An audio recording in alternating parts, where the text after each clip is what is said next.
The center position. There has always been an allure with the big man. You take it back to the early days with the likes of Wilt Chamberlain and Bill Russell, and you would find the game of basketball was run through the center position, and how far your team would go in the NBA postseason was determined by the dominance of your team's respective center. You look at Kareem Abdul-Jabbar, who began to show that big men could be capable of more than just force, as he displayed elegance and class on his way to becoming the greatest scorer of all time. And you can't dare talk about skillful centers without mentioning the Dream. Hakeem Olajuwon was one of the greatest NBA players ever, and definitely one of the most mesmerizing players regardless of positions, with his effortless ability to manipulate defenders with the faintest of movements and an arsenal of post moves that seemed never ending, particularly for his defenders. And that includes some of the very best defenders that tried stopping him. Yeah, looking at you, David Robinson, and Shaq, and anyone. Pretty much anyone that tried to stop him, yeah. Quickly, before I get into the video, as always, if you could drop a like and subscribe, that would be much appreciated. It does take a while to make these videos. Anyways, let's get back into it. However, despite the allure of seeing players run the floor and feed the ball to the 7-foot behemoth in the post and watch him go to work, the center position has struggled to cope with the changing landscape of the NBA, leading to many questions over whether or not a team can win an NBA championship with their best player being a big man. So if we take it back to the night of the 2018 NBA draft, many questioned the selection of Deandre Ayton with the first overall pick. A clearly talented and prolific player, Ayton was undoubtedly one of the best and most promising players in the class. But did he hold the same potential as European wonder kid Luka Doncic to lead an NBA franchise to the promised land? Now, many were extremely high on the prospect of Luka, but no one expected him to be this prolific and dominant at such a young age, because he's doing things at his age we haven't seen before. But with the scintillating play of Luka and the emergence of Trae Young and Shai Gilgeous-Alexander as two of the league's best future guards, the spotlight has not been shone on the Phoenix Suns' #1 overall pick since draft night back in 2018. Despite the lack of attention, Ayton had a fantastic rookie season, averaging 16 and 10 on the hapless Suns and showing enough to suggest he would be a multiple-time All-Star over the course of his career. Off the back of an impressive rookie season, like many of his peers, Ayton was ready to make the next step and go from a promising rookie to an NBA star. But unfortunately, the hopes of that happening was cut short following a positive PED test, which saw him suspended for 25 games, and any momentum that Ayton had been gathering over the preseason was forced to a significant halt. Despite the loss of their #1 overall pick, the Suns did look an improved outfit with progression from Devin Booker, Kelly Oubre, and a number of the Suns' role players. Alongside the much-needed presence of Ricky Rubio, they recorded a record of 13 and 20 over the course of their first 33 games of the season, 31 of which were spent without their prized #1 pick. Not enough to have them in the playoff picture, but much improved from a 19-win 2019 season. The 2020 season has been an important one for the Suns. After 3 consecutive seasons glued to the bottom of the Western Conference, failing to win more than 24 games on any occasions throughout those seasons, they've eclipsed that with 17 games to spare this season. But this has been made even more impressive because of the injuries that have hampered a number of their best players. Aaron Baines spent significant time sidelined, as did Ayton, Rubio, and Oubre. Barring a miracle, I mean, we have seen crazier things happen in this year alone, but barring a miracle, the Suns will not be in the playoffs this season. But the 8 games they will play at playoff intensity will be fantastic for the development of a number of their players who have yet to experience that environment. But regardless of how good they'll be in this year's bubble, let's look past 2020 and look at the future of Phoenix, because I think the Suns' future is finally looking bright. We know who Devin Booker is. He is someone that has shown improvements in his game every season, one of the league's best scorers, someone who can come off screens and knock down threes or mid-range shots, cut to the basket, which he actually does more efficiently than anyone in the league. He can score off pull-up jumpers, post up smaller defenders, which he often likes to do. Pretty much he's a bucket. Groundbreaking analysis, I know. Actually, let me not sell his offensive game short, because he was having an incredible all-around offensive season, particularly when you factor in his much improved playmaking alongside Ricky Rubio. Now, stats aren't everything and can be manipulated to force a narrative, which is what I try to veer away from doing. But with that being said, when you look at players who have put up the numbers Booker is putting up, factoring in his 6 assists per game, 26 points, and 61% true shooting, you get a list that looks something like this.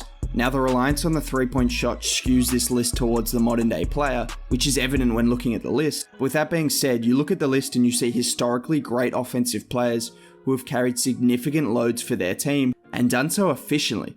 And that's exactly how to describe D-Book this season. From a defensive standpoint, he does have a long way to go. At the moment, he is a below-average defender at best, and needs to improve his intensity and work ethic on the defensive end to cement himself somewhere in the average defender category. Otherwise, he could be another offensive-minded guard that puts a ceiling on his team because of his defense or lack of. But we all know about Booker.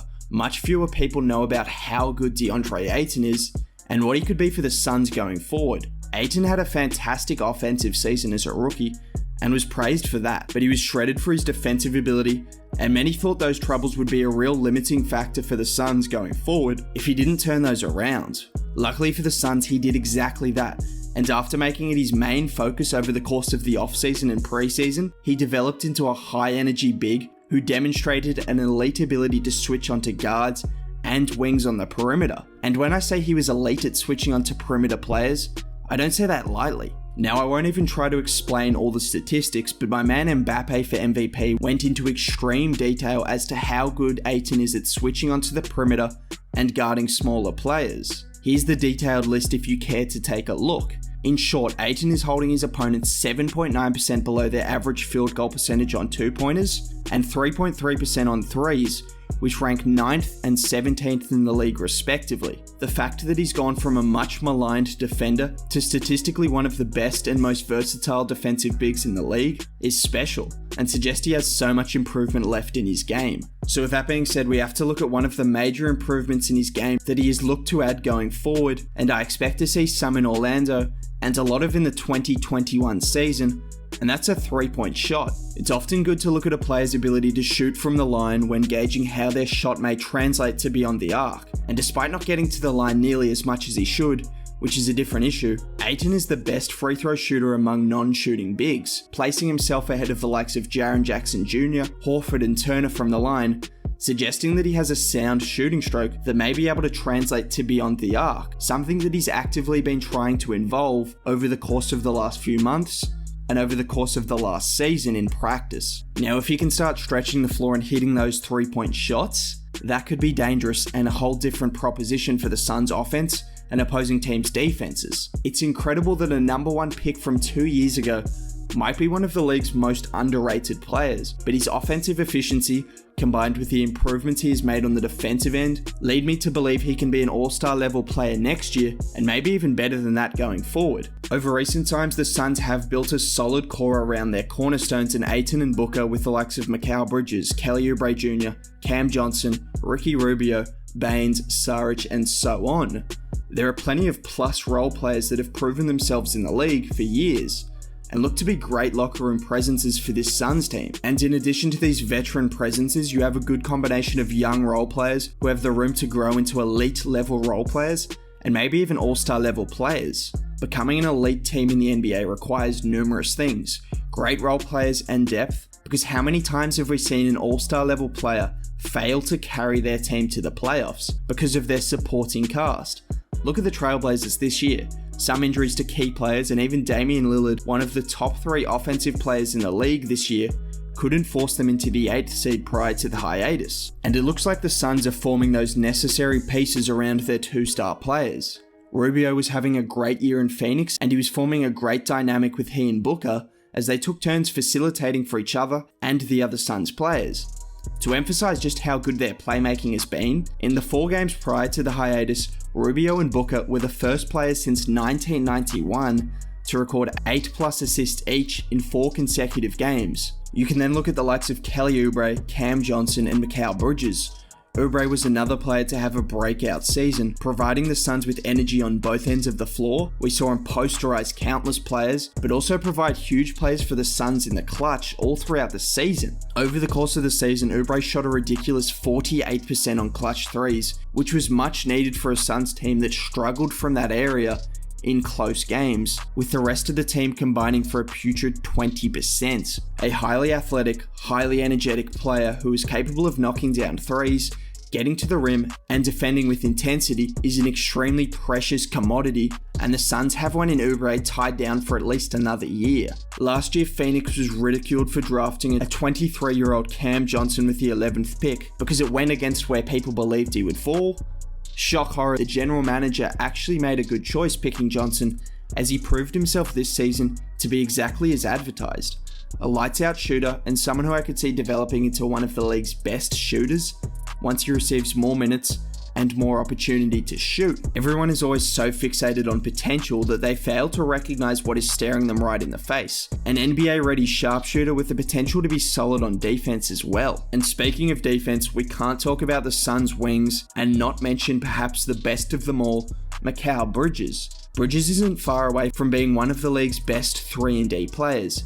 Defensively, he has so much to offer.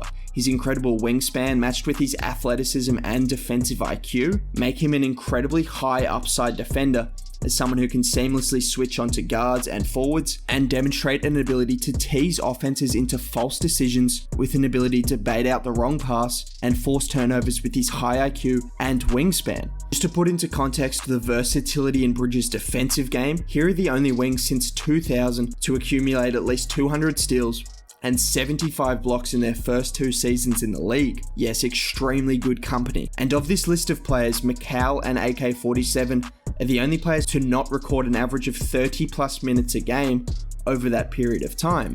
Add to the defensive versatility, after being injected into the starting lineup for the last 21 games of the season, there was a considerable improvement in his offensive game as he averaged over 11 points and close to 40% from 3 over the last 25 games of the season, proving he does have the offensive ability to match that defensive ability and become one of the most coveted 3-and-D players in the league, something every team needs. These are the surrounding pieces, the pieces that make the difference in close playoff series. How many times have teams' playoff runs been made or broken by their role players' ability to make plays on the offensive and defensive end of the floor?